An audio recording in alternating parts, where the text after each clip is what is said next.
지금부터 한 사람의 인생 이야기를 들려드리겠습니다. 학벌도 없고 말도 제대로 못하고 가난 때문에 학교도 중퇴했던 한 청년이 어떻게 19세기 미국과 영국을 뒤흔든 전도자가 되었는지, 그리고 그 인생이 오늘 우리에게 무엇을 말해주는지에 대해서 이야기하고 싶습니다. 이 사람의 이름은 드와이트 L. 무디, 흔히 우리가 말하는 무디입니다. 무디는 1837년 미국 매사추세츠주의 작은 시골 마을에서 태어났습니다.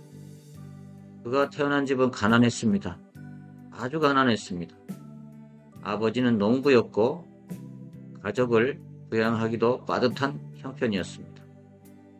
무디가 4살이 되던 해에 아버지는 갑작스럽게 세상을 떠나버립니다. 어머니는 순식간에 9명의 아들을 혼자 키워야 하는 과부가 됐습니다. 오늘날 기준으로 봐도 버거운 상황인데 그 당시에는 말 그대로 생존의 문제였습니다. 무디의 어린 시절은 결핍이라는 단어 하나로 요약이 되게 됩니다. 배움도 여유도 안정도 없는 것이었습니다. 학교에 다녔지만 공부는 늘 뒤처졌고 글씨도 엉망이었습니다. 선생님들은 무디를 이렇게 평가했습니다. 이 아이는 집중력이 없고 이해력이 떨어진다. 오늘날 말로 하면 문제야, 즉 낙제생이었습니다. 결국 무디는 중학교도 제대로 마치지 못하고 학교를 그만두었습니다. 10대 후반 무디는 한 가지 결심을 합니다. 여기서는 더 이상 희망이 없다 라는 생각을 합니다. 그래서 그는 시카고로 올라갑니다. 아무 연고도 없고 가진 것도 없는 그런 상태였습니다. 시카고에서 그가 처음 한 일은 구두가게 점원 일이었습니다. 아침부터 밤까지 구두를 닦고 손님을 부르고 또 심부름을 했습니다. 그런데 이 구두가게에는 조건이 하나 있었던 겁니다. 일요일에는 반드시 교회에 가야 한다. 이런 조건이었습니다. 이 조건 때문에 무디는 마지못해서 주일학교에 출석하게 된 것입니다. 그때 그를 가르친 주일학교 교사의 이름은 에드워드 킴볼이라는 사람이었습니다. 그 킴볼은 아주 평범한 사람이었습니다. 설교자도 아니고 유명한 인물도 아니었습니다. 그냥 한 영혼을 진심으로 아끼는 주일학교 교사 그 자체였습니다. 어느 날 킴볼은 마음의 부담을 느끼게 됩니다. 무디에게 복음을 분명히 전해야겠다라는 마음이 든 것입니다. 그는 구두가게로 찾아갑니다. 구두 냄새가 가득한 가게 한쪽 구석에서 킴볼은 떨리는 목소리로 예수 그리스도를 전합니다.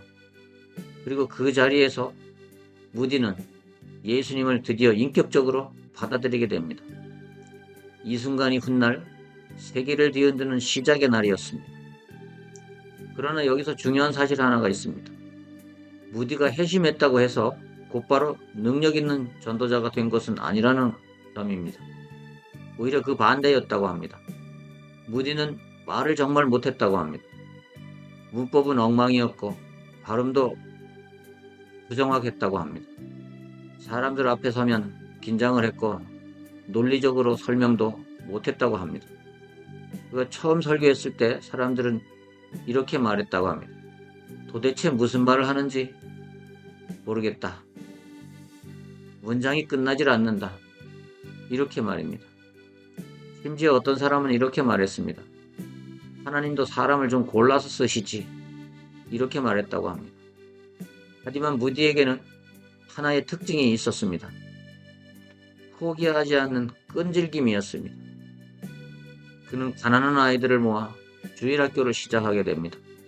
건물도 없어서 처음에는 술집 2층에 창고 빈 공간을 빌려가지고 시작했습니다. 아이들에게 성경을 가르치고 배고픈 아이들에게는 빵을 나눠주고 신발이 없는 아이에게는 신발을 신겨주었습니다. 무디의 주일학교는 점점 아이들이 모이기를 시작했고 몇 년 후에는 수백 명이 모이게 됩니다. 하지만 무디의 인생을 바꾼 결정적인 사건은 따로 있었습니다. 어느 날 2명의 여성이 그에게 다가와 이렇게 말했습니다. 우리는 당신을 위해 기도하고 있습니다. 당신이 성령의 능력을 경험하도록 기도하고 있습니다. 이렇게 말했습니다. 무디는 그 말을 그러나 이해하지 못했습니다. 무디는 이렇게 생각하고 있습니다. 나는 이미 열심히 하고 있는데 더 필요한 게 뭔가? 라고 생각했습니다. 그러는 어느 날 뉴욕 거리에서 무디는 설명할 수 없는 영적 체험을 합니다. 그는 훗날 이렇게 고백했습니다. 하나님의 사랑이 너무 강하게 임해서 더 이상 견딜 수가 없었다고 고백을 합니다. 그 이후 무디의 설교가 달라졌습니다. 말솜씨가 갑자기 좋아진 것은 아니었습니다. 하지만 말에 생명이 실리기 시작했습니다. 사람들의 마음이 움직였고 눈물이 터졌고 회심이 일어났습니다. 무디는 곧 미국 전역으로 초청을 받게 됩니다. 그리고 마침내 영국으로 건너가 전도 집회를 인도하게 됩니다. 여기서 또 하나의 유명한 장면이 나옵니다. 영국의 지식인들과 목회자들은 무디를 보고 실망을 합니다. 저 사람이 미국에서 왔다고? 발음도 이상하고 교양도 없어 보이는데 라고 생각했습니다. 하지만 집회가 시작되자 상황은 완전히 달라진 것입니다. 수천 명이 모였고 도시 전체가 흔들리는 정도였습니다. 신문들은 이렇게 보도합니다. 무디가 아니라 무디를 통해 역사하시는 하나님의 문제다. 이렇게 썼습니다. 무디는 끝까지 자신의 약점을 인정한 사람이었습니다. 그는 말했습니다. 나는 하나님께 쓸모없는 그릇이다. 그러나 하나님은 그릇을 보지 않고 그 안에 담긴 것을 보신다. 라고 말했습니다. 무디는 신학교를 세우고 성경학교를 세우고 수많은 평신도 사역자들을 길러냅니다. 그리고 1899년 그는 조용히 이 땅의 생을 마칩니다. 임종 직전 그는 이렇게 말합니다. 이제 나는 땅을 떠나 하늘로 간다. 이건 죽음이 아니라 시작이다. 이제 이야기를 마치며 이 질문을 남기고 싶습니다. 무디는 뛰어난 사람이 아니었습니다. 가난했고 배움이 없었고 말도 못했습니다. 그러나 그는 쓰임받기를 포기하지 않았습니다. 혹시 지금 이렇게 생각하고 계시지 않습니까? 이 나에게 내가 뭘 할 수 있겠어? 무디의 인생은 분명히 말합니다. 하나님은 능력 있는 사람을 쓰시는 게 아니라 기꺼이 들여진 사람을 쓰신다고 말합니다.